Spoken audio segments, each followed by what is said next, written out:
I guess my question is, you're a founder of your own company. What's your main, or I would say 3 things that you've learned being a founder as opposed to being employed by a design agency?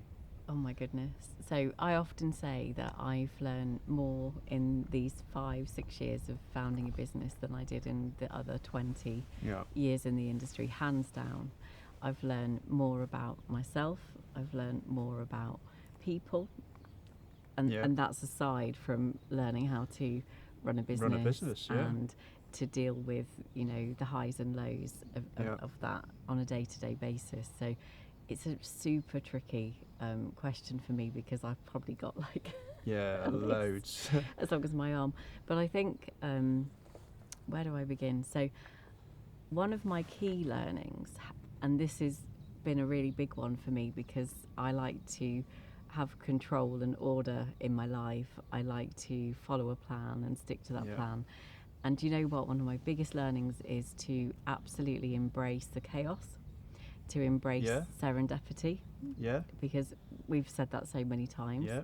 People come into your life for the oddest reasons. It can be because you're in massive distress, so you have to find someone to help on a certain project. But there's been golden moments throughout the time we've had with the Future Collective where genuinely, in and amongst that chaos, the serendipity has been completely golden. So I would say that's one thing to a fellow founder that might be listening to this out there and maybe is in that chaos today as they're listening, is to embrace it. Embrace the chaos. Yeah. Yeah, I think for me, I think my biggest learning maybe goes back many years in our Future Collective journey, where somebody said to me, just find your niche and stay in your lane and focus on what you do best. And I didn't like that. I think that I don't think there's ever been a better time to be more 360 as an agency. I think, particularly when we look at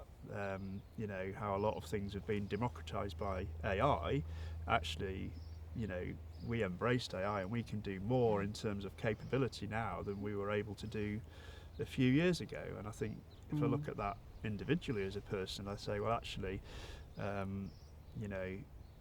be more than just niche, because I think niche those days of just being an agency that just does one thing and just does one thing well, I don't think that's the case anymore. So for me, I think my biggest learning as a founder is like the constant evolvement of who you are.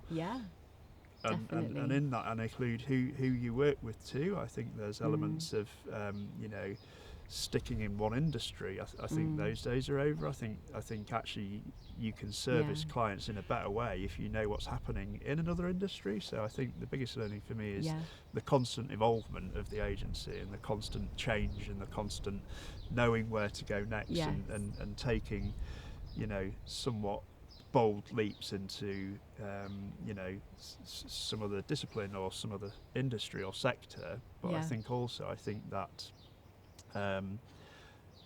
being prepared to get it wrong sometimes is really key too. So we have got things wrong, but I'm kind of proud of that, because I think it makes you better once you understand the learnings. As long as you listen to what people are telling you, then I think that's really key. But that one piece of feedback many years ago when somebody said, stay in your lane, stay niche, I disagree. I don't think there's ever a better time for anybody, be that an agency or a freelancer or a company, to discover now what the future is, because it's all changing. It's changing before our eyes, exactly, isn't it? And I think probably artificial intelligence is a huge democratizer of that statement as well.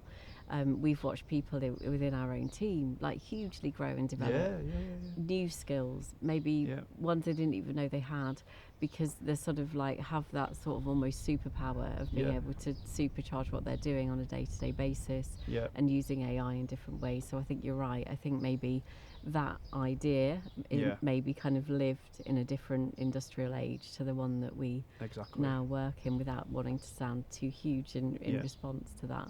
But I completely agree. And I think it's just lovely to watch that within our own team. And I think you'll always find people that actually want to stay in their lane as well. Yeah, that's true. And maybe there's an acceptance that, an agency of our type and our size and scale, I think it lends itself to someone that likes to roll their sleeves up and to try different things, and to and I think you're right about industries as well. Yeah. We often say we work with everyone from Veolia to Versace, which is it rolls off the tongue as a statement, but actually it's so true. When I was working on the branding project for Veolia, for looking at nuclear waste management and really thinking, could I apply these skills I have in branding and brand strategy to a sector I genuinely don't understand? And the answer is yes.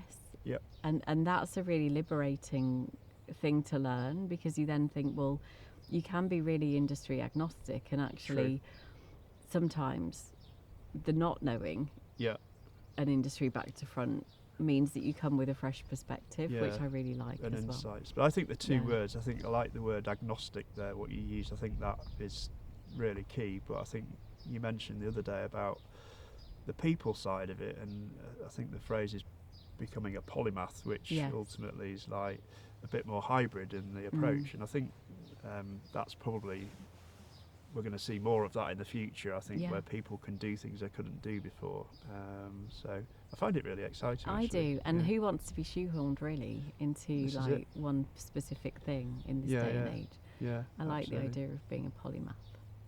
Cool.